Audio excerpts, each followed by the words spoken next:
முருகன் மண்ணில் குழந்தைகளுடன் சாஷ்டாங்கமாக விழுந்த விக்னேஷ் சிவன் நயன்தாரா.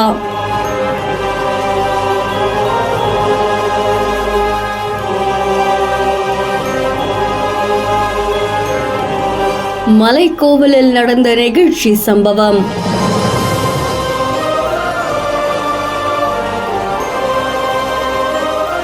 பிரபலத்தை பார்த்ததும் மகிழ்ச்சியில் துள்ளி குதித்த பக்தர்கள்.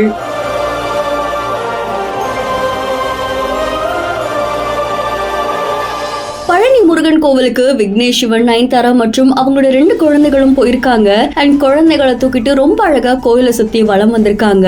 முருக பெருமான தரிசனம் செஞ்சவங்க அங்க இருக்கக்கூடிய மலையில அப்படியே சாஷ்டாங்கமா விழுந்து வணங்கி இருக்காங்க. பெற்றோர்கள் விழுந்து கும்பிடுறத பார்த்த குழந்தைகளுமே அதை பின்பற்றி இருக்காங்க. அண்ட் இந்த காட்சிகள் சமூக வலைத்தளங்கள்ல வைரலா பரவிட்டு இருக்கு. அதை தொடர்ந்து அங்க இருக்கக்கூடிய ரசிகர்கள் கூட சேர்ந்து செல்ஃபி எடுத்துக்கிட்டாங்க. பிரசாதத்தை தான் சாப்பிட்டதோட குழந்தைங்களுக்குமே ஊட்டி விட்டுருக்காங்க. அண்ட் இந்த வீடியோ சமூக வலைத்தளங்களில் வைரலா பரவிட்டு இருக்கு. செய்தி தொடர்பான உங்களுடைய கருத்துக்களை கமெண்ட்ல சொல்லுங்க. மேலும் செய்திகளுக்கு பிஹைண்ட் ஃபாலோ பண்ணிக்கோங்க.